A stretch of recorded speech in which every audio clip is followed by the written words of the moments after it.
Hello, hello, hello, everybody. How are y'all doing tonight? Please forgive me for being so late, y'all. Please let me know if you are hearing me well. I'm about to play a video for y'all, and we're just going to get to it. Well, really, it's a call. I had to overlay the video with an image so I don't get a copyright strike. And we're just going to talk about what we're hearing. Type of 1 if you can hear me clearly. Type of 5 if you can hear me but not so clearly. Type a 9 if you cannot hear me at all, so that we know to have you fitted for a straight jacket. We'll call Dr. John for you. Thank you, Alicia. Thank you, Country Mama. Got my members in the house. Sleepy B, Tina, Flora, Bella. Hello, hello, everybody. Okay, let's get started because I'm so late. Thank y'all for waiting for me. I'm so sorry. I tell you, I've seen better days. I'm just not feeling so great. But I'm here. Y'all are here, so I am here. Okay, let's just get started. You see what the title is, and we've done these calls before, so let's just take a listen and see what Dr. John has to say. Tell me what y'all think about this guy. I think he's full of it, but let's take a listen. James in H-Town. What's up, James? How we doing? Hey, I'm doing good. Super excited to be on the show. I'm excited to have you, man. What's up? How are you? Well, I just want to say first, I'm super honored to be able to talk with such an intelligent and compassionate guy as you. I'm pumped. Okay. He's super excited to be talking to an intelligent guy like the doctor. He's pumped. Is he trying to butter up the doctor because he doesn't feel comfortable talking about beating on a woman? I don't know. Let's see. So everybody in the booth, compassionate, they'll go with. Intelligent, they are having a hard time computing that. But I'll take it. So cool, what's up, man? So, well, I'll try not to preface you to death with my question, but no, preface me to death. So, what else we got going on? Let's do it. So I have it written down so I don't go off too far. Okay. But it's a long preface with a little question. So I'm just going to read what I got here. It's a lot. It's a lot. Nervous, bruh. Just spit it out, right? It's a long preface with a little question. I'm afraid to tell a man that I was beating my wife. Thank you, Flora Bella. Oh, y'all. I'm trying. Trust me. So, it says, my wife left me and ran for safety in January of 22 because of my abusive behavior. I've done well since she left. All right, let me pause you. I'm going to interrupt you as you read this, okay? What's your abusive behavior? I was physical, and I was emotional and verbal, and I was also unaware, but I was financially abusive as well. So you were the worst, like across the board? Yeah. Okay. 100%. I was a 5-year-old in every way possible. Absolutely. And okay, y'all, what are y'all thinking about this guy? First of all, he's not even just having a conversation. And I listen to this show a lot. And some people do write down what their questions are because you can tell like they're nervous talking to Dr. John or, thinking about being on this is a radio program as well as it's recorded for YouTube. So you can tell that like they're nervous. But the way that he's talking, I'm not hearing accountability. And let me know if he's like, well, it says like the letter that I wrote, it says, as if he's just reading something that maybe someone else wrote about him. And so he's not sure what it says. This guy is a weirdo. For what it's worth, I'm proud of you for recognizing that fact. Many, many men are terrible spouses like you were, and they never come to that realization. So good for you. Intentional work. Let me ask you this. Well, yeah, I'm sure there is. When you say you were physical, were you threatening? Did you actually punch her? Did you push her around? Paint me a picture of what physical meant. Yeah. So I apologize if I get emotional. No, it's okay. So it escalated over time, but it started with verbal abuse, and I'm sorry, is he crying as he gets ready to describe how he beat her ass? Okay. Oh, I think that's what I'm hearing. translated from there into punching walls, throwing things, a lot of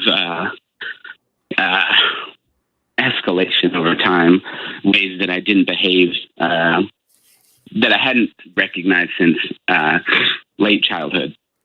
And so, yeah, it escalated to shoving her onto the couch one day, and then shoving her to the floor the next. And then I would like squeeze her. I would put pressure on her legs because I didn't want to hit her, and it would leave bruises. And then one day, probably not one, probably it was about 4 years into our marriage. It reached a pinnacle, and I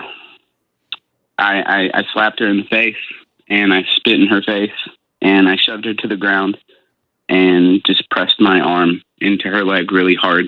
And thankfully, that was the night that she left and ran for safety. What happened in that moment?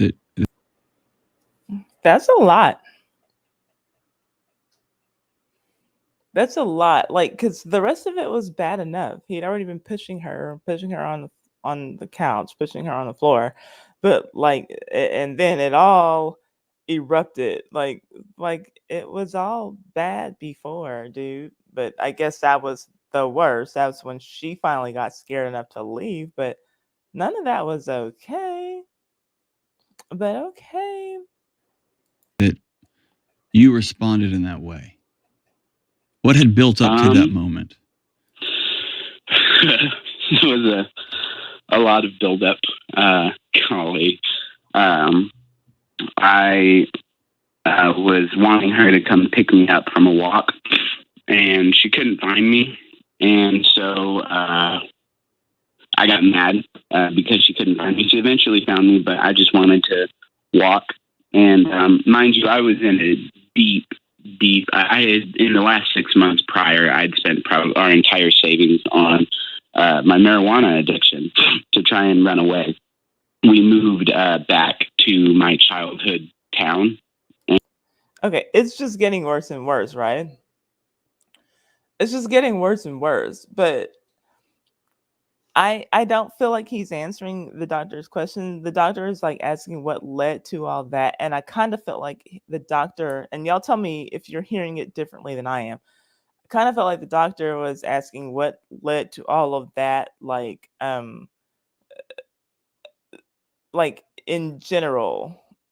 You know what I mean? Like from the start of the marriage or from even before the marriage. He's talking about what led to it that on that particular occasion. What led to the big beating, right? She couldn't find me at the park when I went on a walk. So I think the doctor is like asking him to go back much further than that. That's the way that I'm hearing what the doctor's asking for. And hey, Plain Jane, I need, if you are ever interested in going over one of these Dr. John calls with me, because I believe that you have the professional background to do it, let me know. Email me if you're ever interested in that, because I would love to to review one of these with you. And hey, Scarred Beauty and Bougie Barbie, Sherry, I'm trying to say hi to everybody. Like, I'm putting y'all's comments on the screen. That's my way of acknowledging. But thanks y'all for being here. And we were trying to adopt 9 children, and it fell through.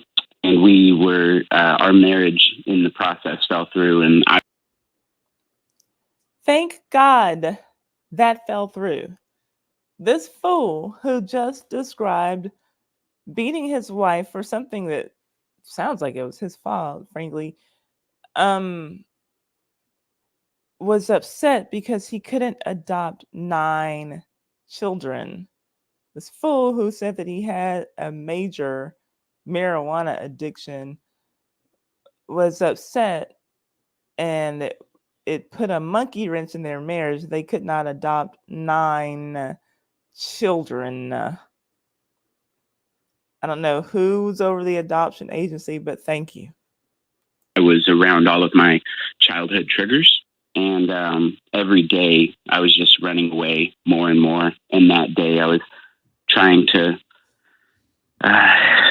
just get outside of myself in any way possible. And I got home after the angry walk home when she couldn't find me. And I just blew up and didn't know how to control myself in that moment. And I know you're kidding, J Doll, but yeah, that's what he wants us to believe.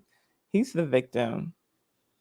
She couldn't find him after he was walking. How dare she? So I had to put my hands on her. I got home after the angry walk home when she couldn't find me. And I just blew up and didn't know how to control myself in that moment. And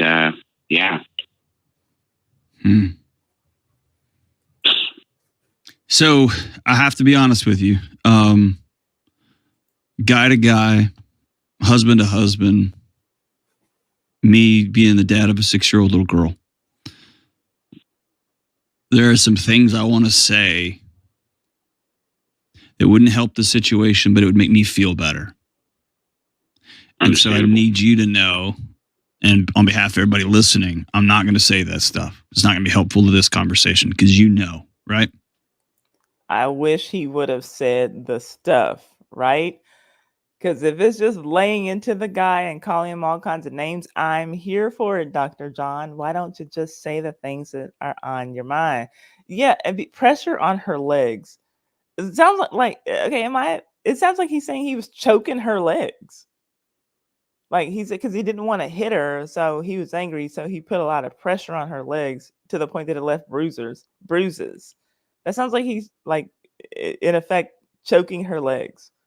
Like I'm gonna choke your legs to death. I don't know what the hell he was doing. Love the Catwoman picture, by the way.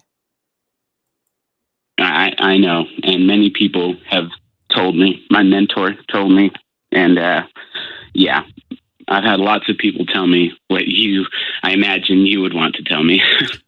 It's my wife calls it. I can feel it, and she's pointed it out on me.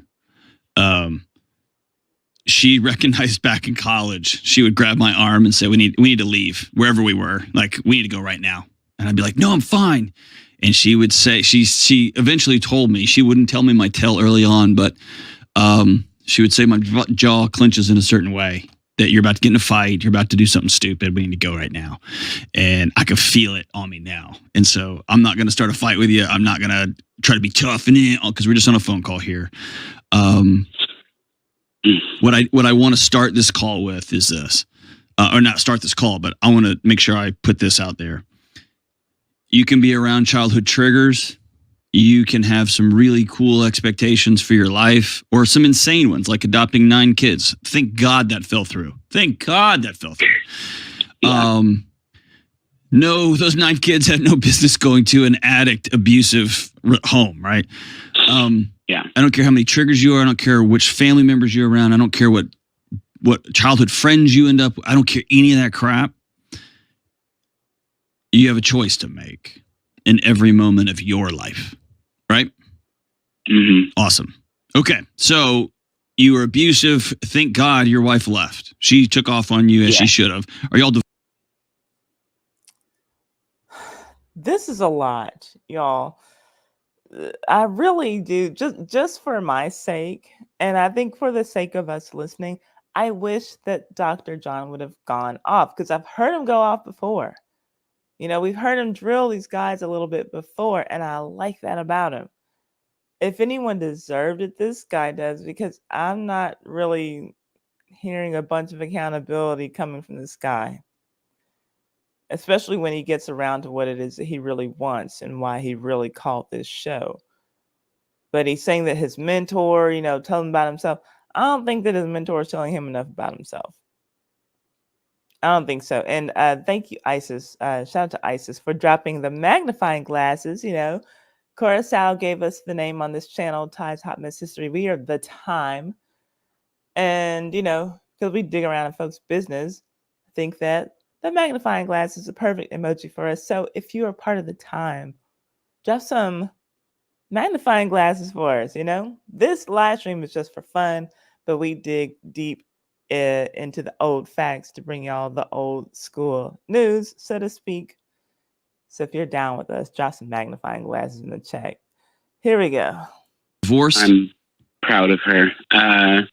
It became official about 2 weeks ago. Okay, so it took about a year to go through the whole process? Yeah. Okay. About 11 months. Okay. All right. So I've had a bit of a road to Damascus experience, if you will. Okay. And he's had a road to Damascus experience. Anybody familiar with that? Your Bible. That's the what a lot of people actually misname as the road from Saul changing from Saul to Paul on the road to Damascus. And so he's saying that he's had a road to Damascus type change in the 10, 11 months that he's been gone from his ex-wife. And yes, spitting in someone's face, like that's not even just abusive. There's something extra nasty about that, right? Like, I don't know. That's almost worse than hitting someone. Like that just shows you value someone not at all to spit on them. It's horrible. I'll try to stay away from jargony talk, but you listen to this show. Yeah, be direct. So yeah, I mean, what it says here. Well, I'm not going to read the script. It's what changes have you made in your life? So many, it's overwhelming. Rip them off. Let's go. Right. So I'm down since late February. I'm down 130 pounds. Wow. And it's not packing back on. It's intentional. I go on a daily 3 to 5 mile walk minimum. No, not minimum. I go on a daily 3 to 5 mile walk. It usually takes an hour to an hour and a half. I've read a lot of books. I have gotten sorted out in my moral values, and I've got a mentor who has poured his entire life into mine. I was able to, I quit my antidepressants cold turkey. Not advised, I know, but I was getting ready to go to a drug rehab facility for a year, and I decided I didn't want to do that. I wanted to try and find a different way, and it's turned out really well. I've impressed some people, but I don't care about impressing people. I just want to be better. He does. I don't care about impressing people. I just want to be better. He does care about impressing people. He thought that it sounded noble when he said that he wanted to adopt 9 children.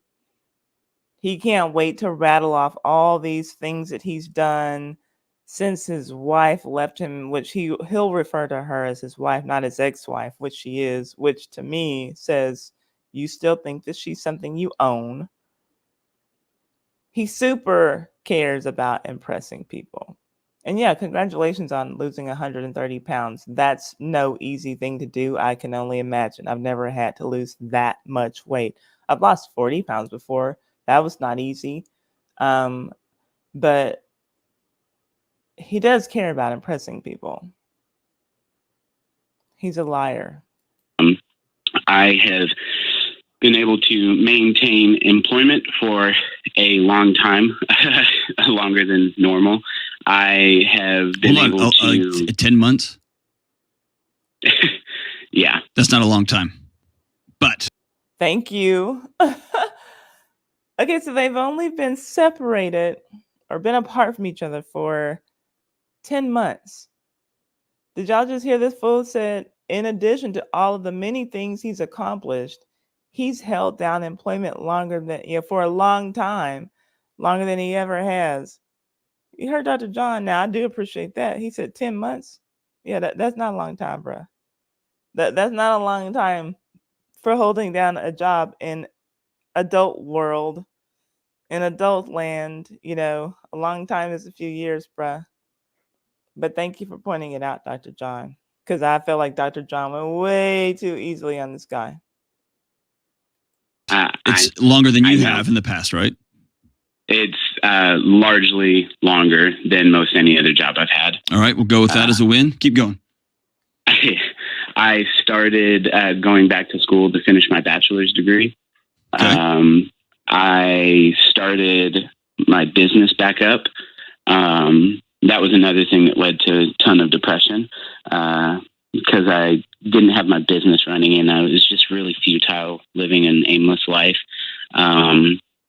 And yeah, I've gotten my physical health in order. I've done well to get my intellectual side going. My spiritual health is really locked in. Okay, hold up. So if I'm gonna put all this together, so it sounds like while he was with his wife, he must have been an overweight, weed smoking, non-working, abusive jerk. That's what we have to believe based on what he's saying. So in addition to putting your hands on her from time to time, applying a pressure to her legs to the point that it would leave bruises from time to time, complaining about not being able to adopt 9 children, to bring 9, not 1, but 9 children into all the chaos that you have there and have created as the quote unquote head of your household. You're your wife's fat child. You're sitting there eating her out of house and home, not contributing to your financial situation, not in any real way, apparently, if you think that having a job for 10 months is really holding it down. She dodged a bullet. Most over anything. And I'm just trying to learn how to overcome my traumas. I feel like the world owes me something. And, I often want to believe that the world owes me something and that I'm entitled to some help. And I'm not. I'm 29. It's not cute anymore. Good for you. There's no sympathy. And I need to grow up. And my ultimate question here is, and I'm afraid to ask this too because it's unbiased and I know you tell the truth. I miss my wife like crazy. And your ex-wife? Thank you. I miss my wife like crazy. So y'all already know what he's getting ready to ask. Or y'all have some idea. Hey Darnell. I miss my wife like crazy. She was a possession to you. A possession that had the nerve to get up and leave after you put your sausage fingers around her neck and spit on her because she couldn't find you because you were tired after finally taking your big ass for a walk. Sir.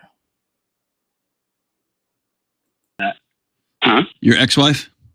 Yeah. Yeah, let me run. Cause see how that caught him by surprise. My what? Yeah, your ex-wife, fool. That's not your wife. And I'm afraid to ask this too because it's unbiased and I know you tell the truth. I miss my wife like crazy. And your ex-wife? Your ex-wife? Yeah. That he couldn't even fathom it for a second. Huh? Your ex-wife, huh? Your ex-wife, fool. The one who got the divorce decree. You big dummy. So I miss my ex-wife like crazy, and I desired to have her gain her back in my life, and that's a big long-term dream of mine to have her back. But the big thing here is what would it take for me to have a realistic shot at restoration and reconciliation of my marriage and getting my wife back in my life, if that's ever possible again? Do you hear how he is talking? Do you hear him? And thank you. I have to acknowledge our super chat. Thank you, Percy. Thank you so much. I know Percy was joking on one of his super chats about something the last time, but I appreciate that. Do y'all hear this fool? He's still saying, after he was corrected, you heard he was corrected on calling her his wife. He was already corrected, stunned, shocked, didn't even sit with him. My wife, my marriage. I want my wife back. I want my marriage back. I want my wife back in my life. He still thinks that woman is his. I'm committed to her, and I'm committed to whatever it takes to show her I'm different and a new man. My responsibility waned, and I have not put in tons of work to overcome my trauma. Tons of work. I gotta hear that again. The way he said he was just corrected on calling her his wife. A reconciliation of my marriage and getting my wife back in my marriage and getting my wife back in my life. Hold up. Dr. John just reminded you that's your ex-wife, fool. That's a big long-term dream of mine to have her back. But the big thing here is, what would it take for me to have a realistic shot at restoration and reconciliation of my marriage and getting my wife back in my life, if that's ever possible again? I'm committed to her, and I'm committed to whatever it takes to show her I'm different and a new man.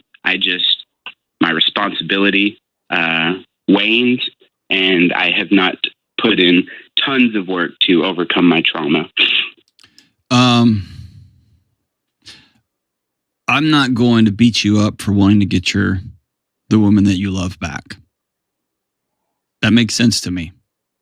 That you love her, and cosmically, I honestly, in my guts, listening to your story, don't believe it's about her. I don't think you liked that guy who you became, because you became a monster, and a monster you could control. You were an adolescent. You were a child monster, which is the most dangerous kind. And I think you want to. I think you want to redo that. And redo. I think she's the person you hurt so bad. Okay, Dr. John, I feel like he's going way too easy on this guy. And you hear, so Dr. John, I feel like he's spoon feeding him what he should feel like, right? And this guy didn't even get it. Redo what? Because this fool doesn't believe he did anything that was really that bad. For him to call into a show that is going to be heard by people who have ears that work, he doesn't think he did anything wrong. Check that. And that you love back. That makes sense to me. That you love her, and cosmically, I honestly, in my guts, listening to your story, don't believe it's about her. I don't think you liked that guy who you became, because you became a monster, and a monster you could control. You were an adolescent. You were a child monster, which is the most dangerous kind. And I think you want to. I think you want to redo that. And redo. I think she's the person you hurt so. Redo what? Because I did everything perfectly the first time. Redo. Bad. She is the shining example of who you became when you were at your worst. and you should 100% be in jail, and you're not. I agree. Right? So when you became your worst, she is the poster of that. And so you want to go fix that and make that right. Okay? And you hear that? So the doctor's telling him, this is what you feel bad about. This is what you want to fix. And what does he say? Like, I don't know. I think he's like, doctor, that's too much work. That's not what my mentor is telling me. My mentors told me that because I dropped 130 pounds and have a job, that I'm killing it at this thing called life, doctor. I called into you and you sound crazy, telling me to keep working on myself. This is where you tell me go get that woman back. This guy is a loser. And yeah, thank you, Carla, for saying it. He's giving me incel vibes. I think that he wants his wife back is probably because that's the only woman who ever gave him the time of day. And even though he's lost these 130 pounds, he doesn't feel confident to go and talk to any other woman. His wife clearly accepted him at his worst. Well, I hope that was his worst.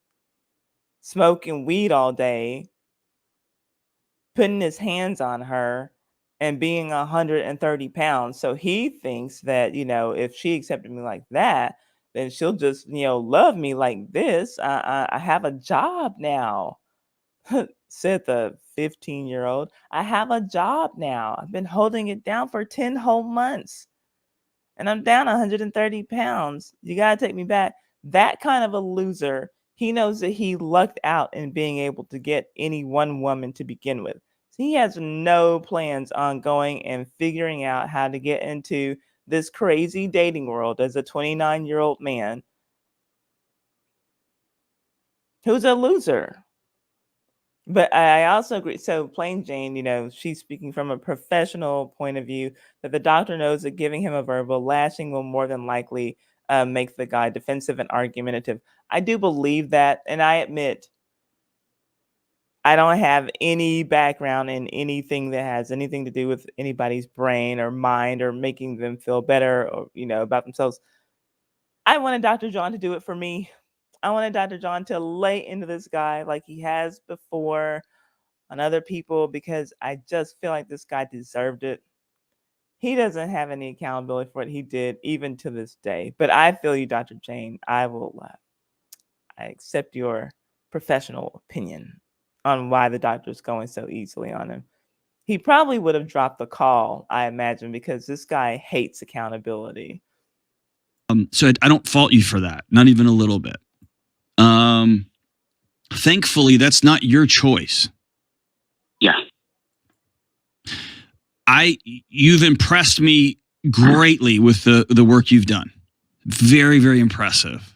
This is a guy that fell over it's like one of those Wile E. Coyote cartoons. You actually fell off the cliff, and there happened to be like one squirrely tree growing out of the side of the cliff that your shirt caught on before you fell all the way to your death, and you managed to claw and scratch your way back to the top, right? Yeah, I also added, I forgot to mention that I did domestic abuse recovery program. I've been in therapy for the last 8 or 9 months. Cool.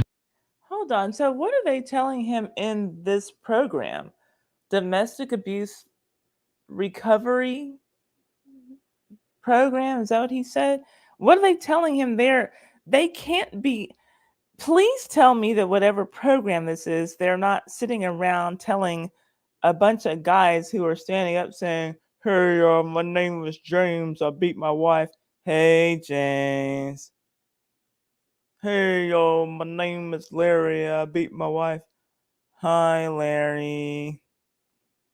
Okay, so today's lesson, we're going to focus on getting those women back in our lives. Like, what the fuck is happening? He's saying that he's doing all this work, but he still thinks that it's okay to try to pursue the woman he was beating? What? Or please tell me this is just him thinking this. What the fuck? And yeah, I do agree. Yeah, I kind of just worked through that after reading your other comment, and I know that I'm late on the comments, Jane. But yeah, I do think that's part of why he's playing it this way with this guy, because I think that if he would have really came at the guy would have dropped the call. So I do think that he's, coddling him a little bit just to get to what it is that like we will all know. So, And I've done some other emotional recovery. No, I got you. But, So the work you've put in is very, very impressive. Very, very impressive. All of these things on their own, losing 130 pounds, it's damn near impossible. Choosing to have committing to an hour exercise program a day. If everyone in the United States did that, our country would be healed within 24 months. I believe that with all my guts. If people would just start walking and exercising and waving to each other. Reading is hard. Getting a mentor is hard. Emotional recovery work is hard. You've done that. You have not done the thing that will take you a long time to do. And in fact, you've circled it and avoided it in a really masterful way. Abusive people, and you touched on it, are entitled. Right? That's the foundation. The world owes me. You owe me. Which is another way of saying you are mine. Possessive. Right? That you can do all of the physical healing you want. You can do all the emotional and quote unquote psychological healing you want. You can go get a anger management certificate. You can do all that stuff. And it's all good. It's all fine. But you have done zero work relationally. I agree. You don't know how to be in a relationship. And relationships are the things that set you off. Okay, at least he's, finally we're getting something. And yeah, I agree, Alicia, 100%. He needs to be in jail. Like, that's what I don't get with these guys. Rather than being happy and thankful that your ass is not behind bars somewhere, that's not enough for you. You need to now that you've done a tiny bit of work on yourself and you're functioning, as well as, I don't know, the average 17-year-old, you think that you're entitled to have that woman back. Boy, you get the fuck out of here. Somewhere along the way, childhood trauma is my guess, is relationships were so weaponized. There was such a point of fear and anxiety and terror for your little body that it is unable to, at this moment, and it can learn, there is healing here, but it's unable to be in them. Because my guess is if your mentor pushed you really hard, you'd eventually break that off. He's not giving up on me. That's not what he said. And that, again, that goes to Plain Jane's point. If he were to be pushed hard, he would stop. But see, this guy, he doesn't understand accountability at all. And so he's thinking that his mentor not giving up on him is the same as pushing at him, actually giving some real resistance about anything he's done. Oh yeah, no, I'm in it for the long haul, Dr. John. He's not giving up on me. He's pouring into me. Sorry, little bastard. Here we go. Are the things that set you off. Somewhere along the way, childhood trauma is my guess, is relationships were so weaponized. There was such a point of fear and anxiety and terror for your little body that it is unable to, at this moment, and it can learn, there is healing here, but it's unable to be in them. Because my guess is if your mentor pushed you really hard, you'd eventually break that off. He's not giving up on me. I know, but you're giving up on him. Yeah, there you go. You've tried, right? I met him through my church, and in my church there are it's my biggest struggle. I am tempted to say that I feel lonely often. My relationships suffer. I don't have a ton of. I have my gang of guys that I can go to and tell them anything, but I don't have relationships. It's my big struggle for sure. And that your gang of guys that you can tell, quote unquote, anything to. Let me be real clear. My gang that's like that, Trevor and Michael and Craig and Kevin and Todd and John, if I called them and told them that I was out for a walk and I asked them to come, my wife to come pick me up, and she couldn't find me, to the point that I choked her and shoved her to the ground and injured her, brother, God help me. Right? Yeah. So I'm calling BS on these guys you can tell everything to. Thank you. He didn't give him that full-blown drill, but I was glad to hear him call him out on a couple of things. So you got a group at church who you're talking about as far as your accountability group and whatever. I just have a feeling, and I don't know this guy. I just have a feeling that this group is not being led by any type of licensed therapist. They might be reading a little scriptures or something, doing a little something after Bible study, whatever. But the way he's talking does not sound like whatever his accountability tools are really holding him accountable. So this kind of, I don't feel good about this. Not as far as for the next woman he might try to get into a relationship with, but whoever said it first, and I've seen a few of y'all say, it's really giving incel vibes. You hear him talking about how he can't, relationships are, just really hard for him. And I would imagine getting into one is hard for him as well, which is why he wants to go back to the only one that he knew. I'm willing to bet he's 29 years old. I don't know. Did y'all hear? Did he say how long he was married? I'm willing to bet that that's been his only relationship in his life. I'm willing to bet. This is just a guess. I don't know. I don't know this man. I don't know if this will come out, but I'm willing to bet that that's the only relationship he's ever had. He still sees himself as that person. I don't know. Look, he said he lost 130 pounds. He might still be overweight. I don't know.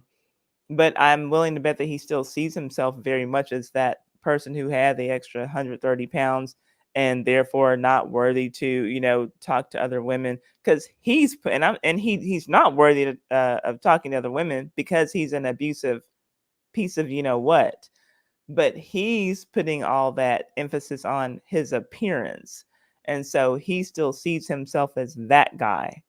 So that's why he doesn't think that he's worthy of talking to women, because he was fat, not because he was an abusive, no job having so-and-so.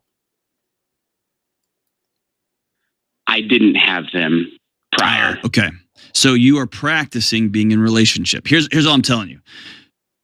Yeah. And how much do you want to bet that, again, this group of guys, like Dr. John said, who he can tell everything to, he says that these are new people in his life.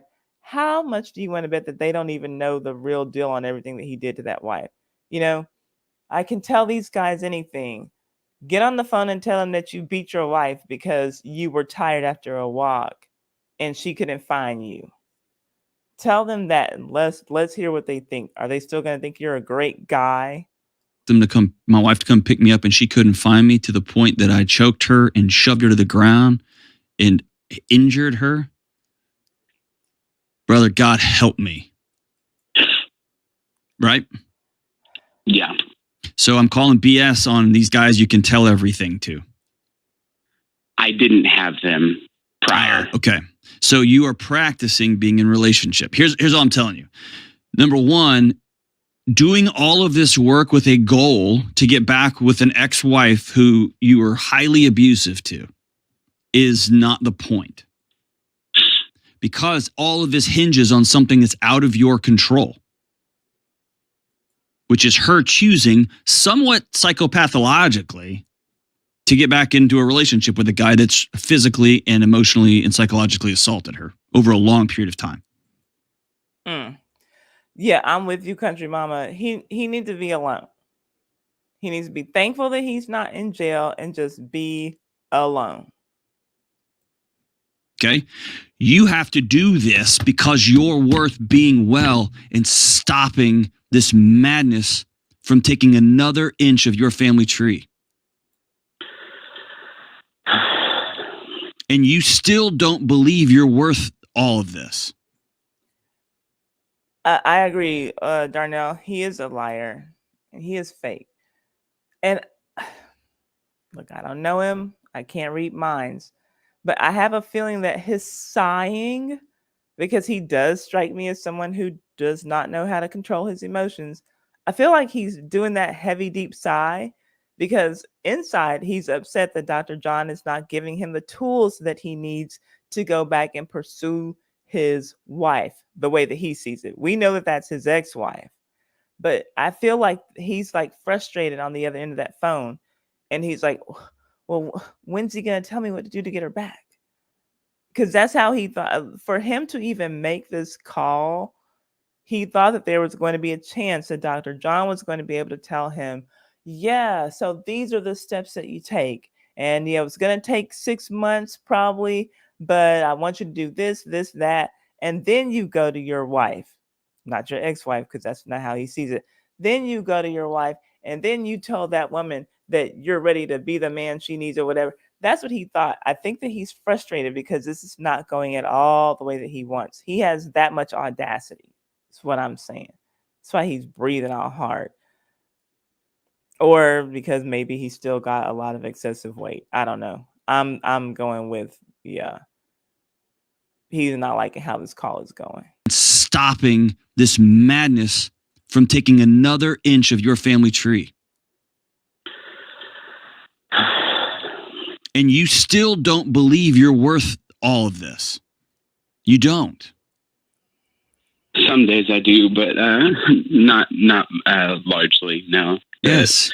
The internal narrative is, I'm a piece of crap, and yes, I need to give up because it's been long enough, and nothing good has come from it. Well, good things have come from it, but not what you want. So just go ahead and give up. Incredible things have come from this, but not that core, which is the world owes me. Yeah, exactly. He still thinks he's entitled to some shit. So, Sharon, exactly. So that it scares me, when I hear people getting too much, in my opinion, help in their church. Like someone at that church ought to be telling him, bruh, you still need to go and get like some real help. Like the church should be like the extra support system, in my opinion, not the thing that he's depending on, because clearly either they don't know what they're talking about or he's playing them too, like he's been able to play other people. And maybe he is not fully honest when he's sitting down talking with them about whatever it is that he's talking about, but that's not enough. That should be some supplemental help, but no, he needs like a professional. And you nailed it. The world owes us nothing. We all leave this thing in a box. Bougie Barbie. I'm mad at her for running down those things as if he said all of that. But she did say she was assuming money wasting, debt causing, terrible in bed. I mean, hello. Oh, well, I mean, he didn't say that, but I'm assuming the last part, but I'm probably right. You probably are right.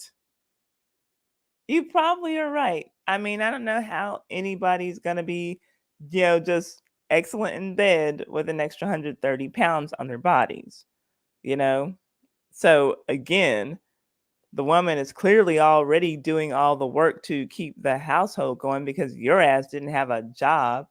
So she's got to do all the work to bring in the money and then do all the work in bed because there's probably not much that he can do but lay there with an extra 130 pounds on himself. So, yeah, I would imagine probably terrible in bed as well. Good call, Bougie Barbie. Right? Mhm. All of us do.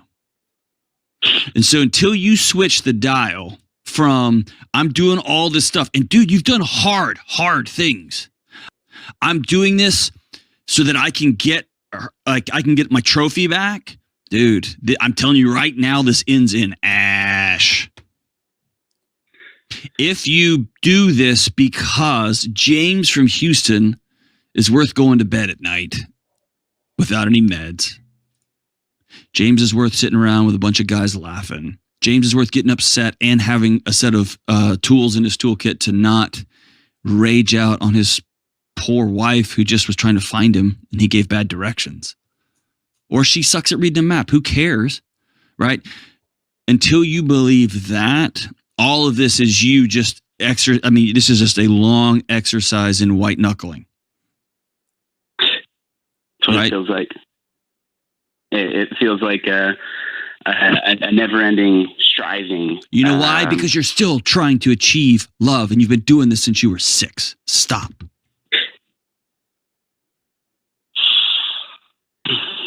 You cannot achieve love, my friend. You have to receive it. And receiving means opening your hands. And opening your hands means vulnerability. And vulnerability means somebody may hurt you real bad. And instead of allowing that to happen, you hurt them first. And until you flip that over, my friend, you're going to be in a steady loop, de-loop of look what I did now, look what I did now, look what I did now, look what I did now. And that core rage underneath is going to keep burning and burning and burning and running and running and running and running. I'm stunned that I'm saying this. I'm really proud of you. You've worked really hard. And for you to say it's all amounted to nothing is dishonest. That's a lie. It's amounted to a lot. You lost 130 pounds. You've changed your entire physiological being.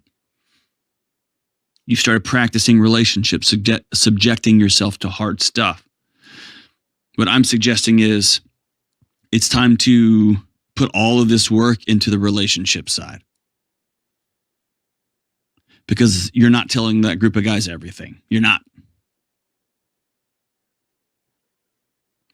You haven't told them, you don't tell them all the good stuff. You don't tell them all the bad stuff. And more importantly, you don't tell them what happened to you when you were a kid.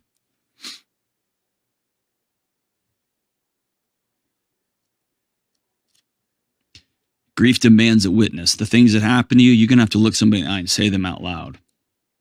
Somebody that could use them against you. And then they don't. And your body relaxes and breathes because it's safe for the first time in a long time. And that sense of safety, that sense of that allows other people to enter into your space further and deeper. And that's intimacy, that's relationship, that's love. And so you're on the right path. You've made a turn that very few men make. And I'm proud of you. But getting your wife back can't be the goal here because you can't control what she decides to do with her life. Thank you for finally getting to that. And I'm glad, but I feel like he had to dump on the praise a little bit too much just to, keep this whiny ass baby on the phone. But thank you for finally saying that getting your wife back is not the goal. First of all, she's not your wife anymore. She's your ex-wife. That can't be it. And so if he is doing all these things to get her back, 100%, y'all, all this quote unquote work that he's done is about to be undone. And I'm with Plain Jane and everybody who I have seen say, I hope that this woman keeps on looking in the direction that she's going and never looks back at this clown.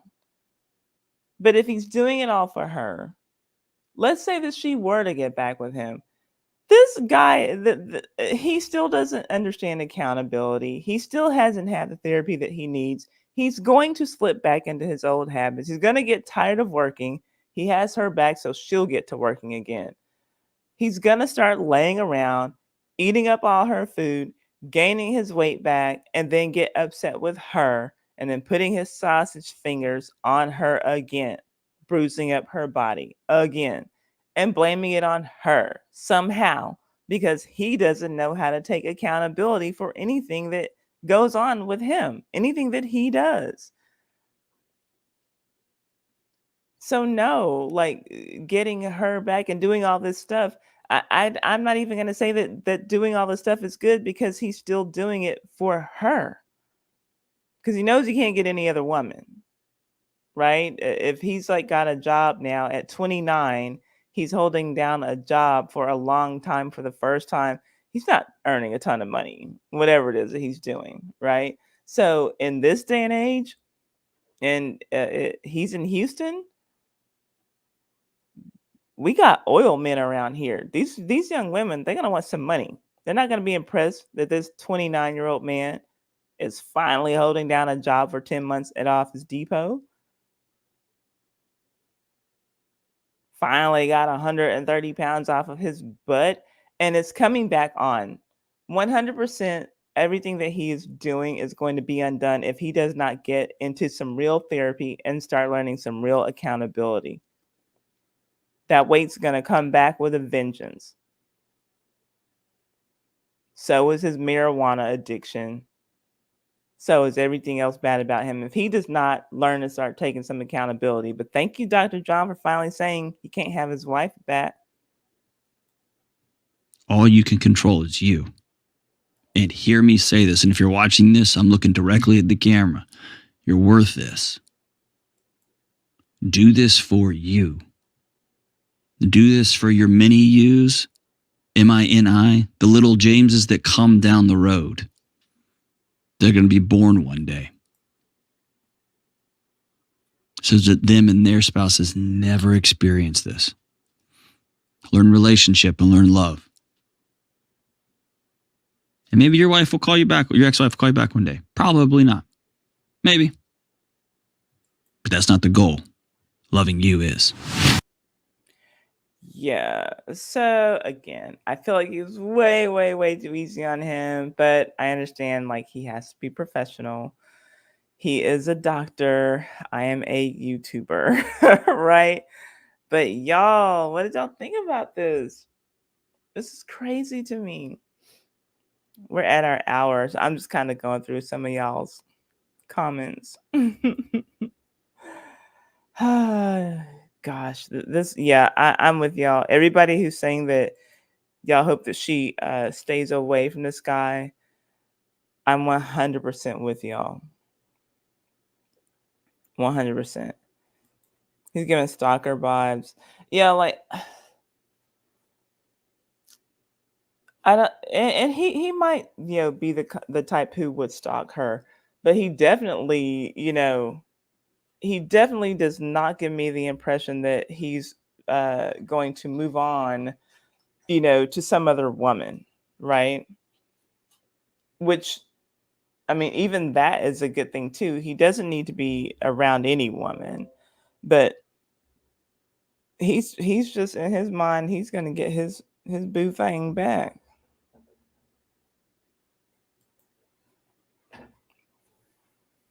Yeah, he's put his hands on her. Like, yeah, this is. I'm just going through y'all's comments trying to see if there's anything. Carl said he wants a maid to cook, clean, and ride. My. Yeah, Plain Jane, let me know if you ever want to review one of these calls with me, because we have someone who can help us to work through these things from a professional standpoint, not just me and my little petty self, and looking forward to Dr. John laying into him. Yeah, Carla. I think Carla was the first one who might have said incel, but that's the vibes that we were all getting. That's the vibes we were all getting from this guy. Yeah, I mean, exactly. If you call this accountability, like I guess he should have been reporting himself. He does not want anyone to hold him accountable. He keeps talking about these guys at his church. I'm willing to bet that they don't know half of what he told Dr. John. Now, he might have told them he wants to get his wife back, and they said, no, that's not a good idea, Brother James. And so he called Dr. John, hoping to get another answer so that he could run back to them. Y'all were wrong. I called a real doctor. And this is what he said. I wonder, you know what, man? I would like to know, like, that his wife knew his voice and, like, was listening. His ex-wife, excuse me, and was just thinking, he said, he what? Like, he's got a nerve, you know? This is crazy. Yeah, I didn't like the doctor saying that he was impressed. You know, like it is impressive, right? That you've lost 130 pounds, but I'm not impressed. Like, okay, so you've had some time to work on yourself, good, but it's not impressive. I'm not actually impressed. Like, good job, but I'm not impressed, right? Like what you did, that one thing, that is impressive because not a lot of people do that. Hey, Ebony, aka Malcolm. Um, I don't know what prompted him to call in. I'm just going through some of y'all's comments. Yeah, and he said so. It sounds like, again, Sherry. It sounds like he said that he's in some type of domestic, violence, whatever support group, but it doesn't sound like he's learning anything from it. There's no way that he can be in any kind of real group and he's getting any kind of advice that's like, yeah, go get your woman back. What? I want to know who he's seeing, because we need to call the police and have that group shut down. Yeah, I do think that the church, that element scares me. If that's all that's going on, I can't imagine a ton of accountability coming from that. Sorry, not sorry. I cannot.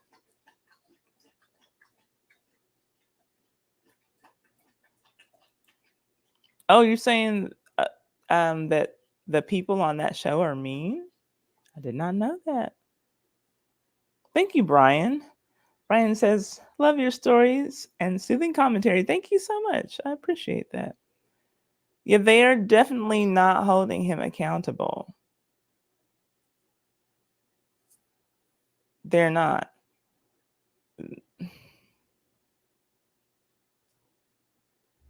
What Flora say? I'd have beat his behind if he called me and told me that. I told him to come over and we would chat. Right? Yeah, exactly. Yeah, hey, why don't you come on over? We have an award that we want to give you, because he would run to get some kind of a pat on the back and then beat his ass.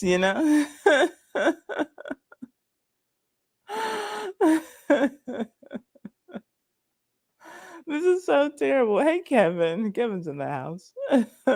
This is so bad, y'all.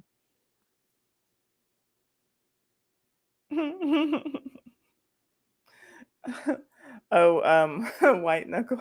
Or say he's speaking in Caucasus.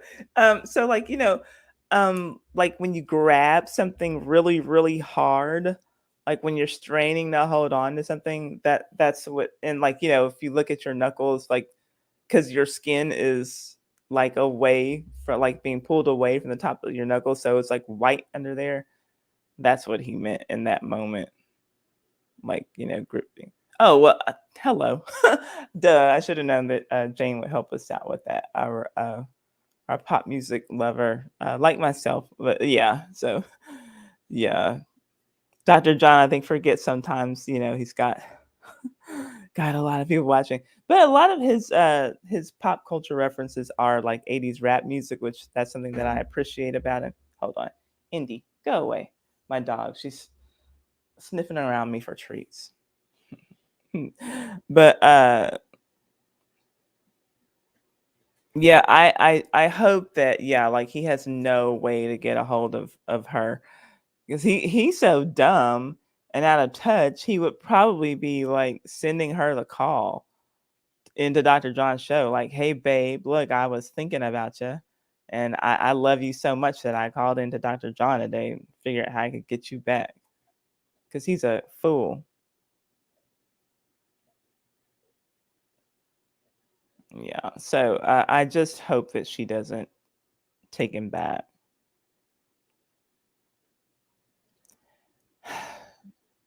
And hopefully she wouldn't. I mean, and I get what you're saying. Is a dream, Eva. I hope that she doesn't like just have to uproot herself just to get away from this one fool. But whatever it takes, right? Just so long as she's safe. I mean, he's down 130 pounds, so I guess that if she had to run from him, he might be able to keep up a little bit better than he could have before. But yeah, y'all, that's it for this. My hope is always to, spend about an hour on these. That's all that I got for now. Today Thursday? Forgive me, the days are running together. I think today is Thursday. Let me look. Yep, it is. I'm right. Today is Thursday, which means that tomorrow I'll have Lailah Lynn here, and we are going to have a conversation about a couple of the Real Housewives husbands. We're going to talk about, from Real Housewives of Atlanta, Kandi and Todd, and compare them to Real Housewives of Potomac, Candace and Chris. If you were with us last night, we reviewed Real Housewives of Potomac, and this is something that I've been wanting to discuss for a while. Why is it that everyone, and not everyone, obviously, right, but a lot of people, so many people are so quick when it comes to letting Kandi know that she needs to be aware, needs to be watching her back, watching her pockets where Todd is concerned, because he doesn't have the money that she had coming into their relationship.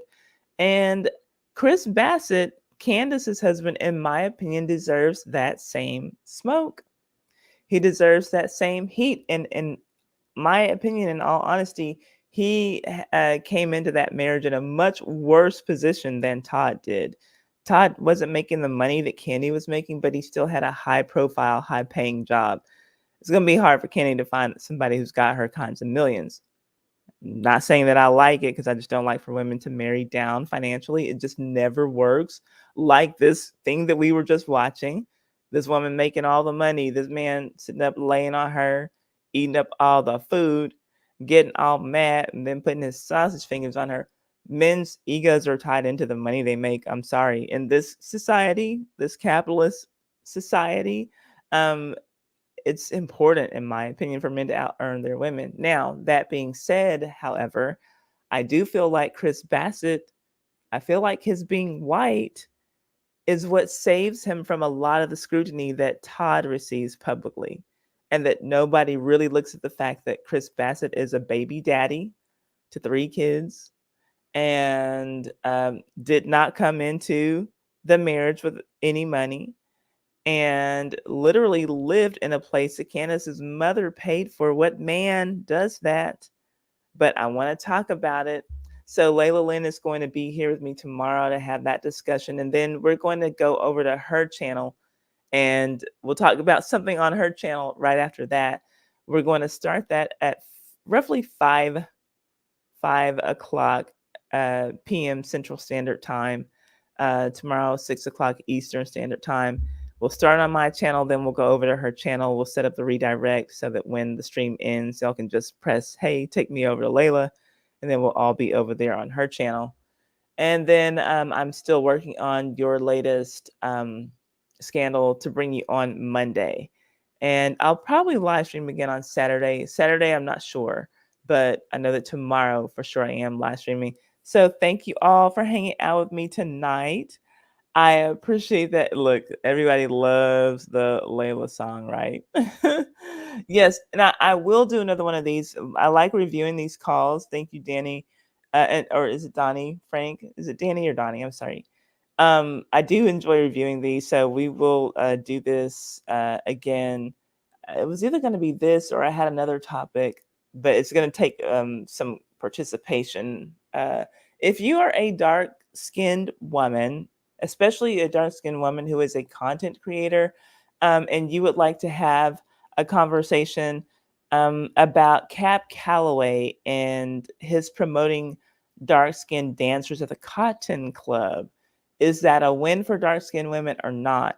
And this is based on a comment that was left on when I promoted that video. So I would like to have that conversation, but I don't want to. I'm medium brown, but I want to have that conversation with a dark skinned woman because I have a feeling about it, but I don't want to speak for anybody. And there might be, I'm sure, differences of opinions. All dark skinned women do not think the same. And so that's a conversation that I want to have, but it really occurred to me that today that like I shouldn't just be doing it myself. If no one wants to like co-host that with me, I'll probably do it as a call-in show so that women can come and express their opinions on that topic. And last but not least, if you're not following me on TikTok, you should be, because I'm trying to grow my TikTok platform. So I just dropped a link to my TikTok.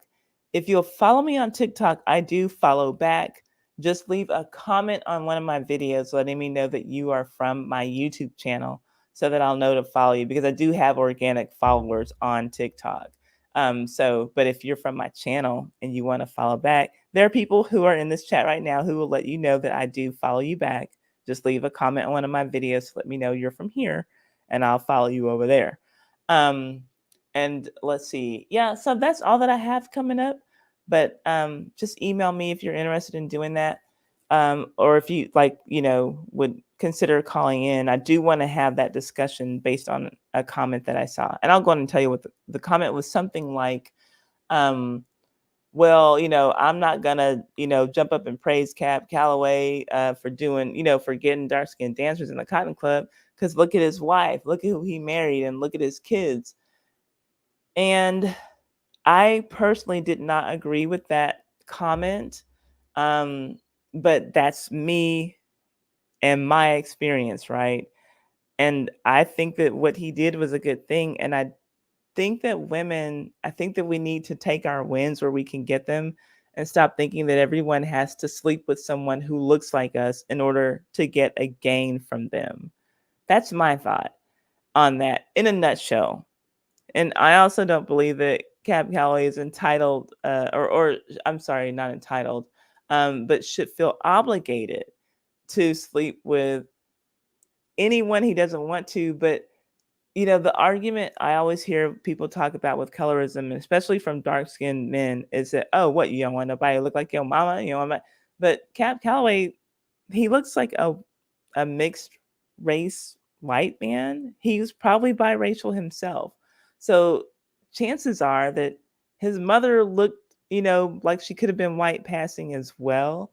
So, like, do we have to hold every man to the standard of you need to be with a dark skinned woman to like prove that you care about dark skinned women? That's kind of the conversation.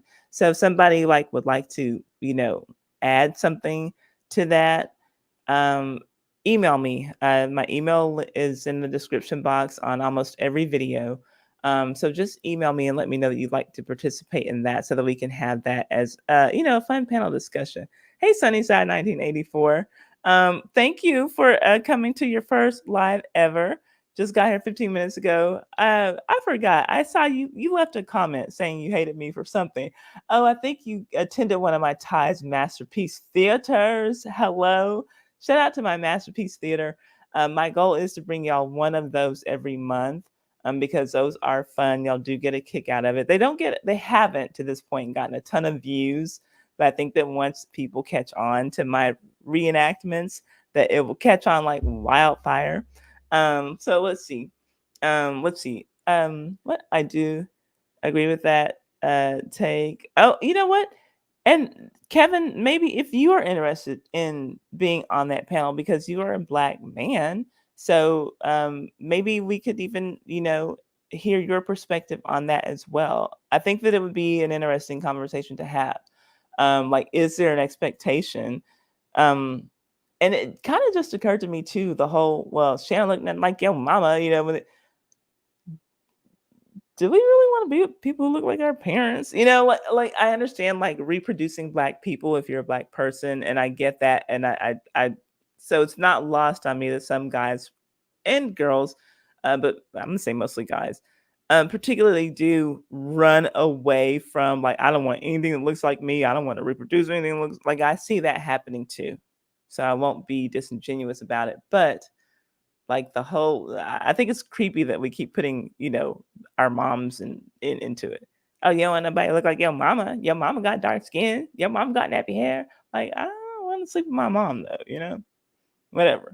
But that is a conversation for another day. So again, if you want in on that, just email me. I think that we could have a really interesting discussion. Hey, Joanna, we are about to get up out of here, but I thank you all for coming. Again, go follow me on TikTok and I will follow you back. Just leave me a comment. Just say something like, hey, Ty, I was watching your live stream, or hey, Ty, I'm here from your YouTube.